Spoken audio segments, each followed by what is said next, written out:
Kajing Thep vote Biang has South Ligi polling station ha ka arpu artarek rempang arja arpusan kata artli ha wapong skor ke badai jong ke musnyang rengat constituency but artli pat ha batau ke badai jong ke batau lakadong constituency na ke bentak election MDC sya Jante Hills Autonomous District Council JHADC kala long ke Ïaid bet ha padang ke jing perking ki bor pulen kat kum ke jing betha ki bor Ïaid district juga East Jante Hills.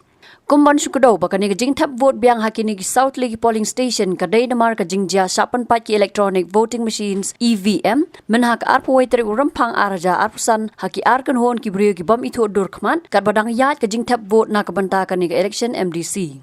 Kat hadu ke por khang ya kita ki South Ligi polling station ke jingwan poi ki nong Thep vote ha 7 wapung skor A ke badai jong ki senrang ka long prapusan point way R%, 8 wapung skor B ke badai jong ki kentai ka long prapulai point way lai percent, na 7 batau A jong ki senrang ka long prapo point san pra%, but na 8 batau B jong ki kentai ka long nyo point sau lai percent.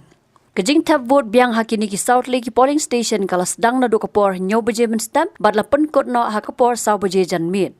Na kalyang Ushivansh Awasti IAS Deputy Commissioner Ugiri Prasad IPS Superintendent of Police but ki officer na ki bor Ïaid district joga East Jante Hills ru kilai don lang syakini ki jaka ban senran lang ya ki officer ki Ïaid ya kajing Thep vote hakini ki polling station.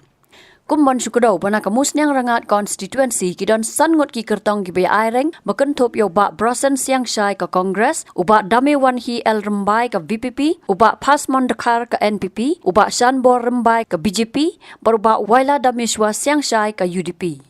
Kadbana ka batau la kadong constituency ru ki don sangot ki kertong kata uba Jiki Laki ka BJP uba Join Rewell Pertu ka UDP uba Livingston Suchiang ka VPP uba Sanki Shangpung ka NPP baruba Marshal Biang kumu kertong Khlem. So after we got the information of those incidents of EVM damage, the security in both the villages Batao and Wapungskur was beefed up, and also we have put curfew in the villages just to avoid any untoward incidents. And as of now, we have not received any complaint or any information regarding any breach of law and order. We are doing the repoll in 4 polling stations where incident happened yesterday related to the damage of EVM by some group of people who entered inside the polling station. So polling started today as per the order of District Council Affairs Department from 7 a.m. onwards. It has been peaceful till now. In all the polling stations, around 75 to 80% votes have been cast, and now we are left with 1 more hour of polling. So we are expecting and hoping that everything will be peaceful, and we have deployed full force here also since morning.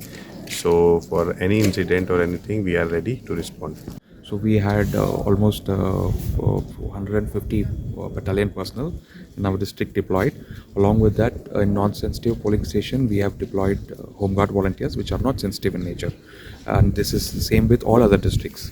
But however, wherever we expect trouble or vulnerability, then we have deployed armed guards, including we have deployed in Batao also, we have deployed in Wapung also, and many other areas we have deployed armed personnel. So, but there were some questions whether there were civil defense home guards only deployed. No, that is not the right fact. So, as per our law and order plan, we have deployed armed guards up to 2 and 3 in numbers in each polling station which are vulnerable, and this applies to 21st. And on repoll date, we have almost 5 times more force in each polling station. So we have deployed around 40 personnel in each polling station who are armed, along with our SOT teams also. This applies to all 4 polling stations, Batao A, Batao B, Wapungskur A and Wapungskur B, to that extent that the election will be conducted peacefully. Habatin, pej bahagi kishab, kashab plus F. Ka plus F? Hakabam bangibam dunaki eki bataye kamet. Namar kata habathiru atau kau kamlu ka umpnyang kadut pet ya ka sharp plus F haka jingsom. Yaki nutrient kumki vitamin bat ka iron la icon diat bat ka bathau bha kam kata ai ka dur jingki marbam ka jing mat lani ka rukam shed yaki. Balehi banai kita. Kadon ka we ka jing mentoy ba kongsan. Ka kot ka kia. Ka nutrition bakam bha ka jing im bakam bha pendon kam daki mar ba madon ka sharp plus F menta kasni Lawan Ra Shafi Lingba ko office jong Commissionerate of Food Safety Meghalaya.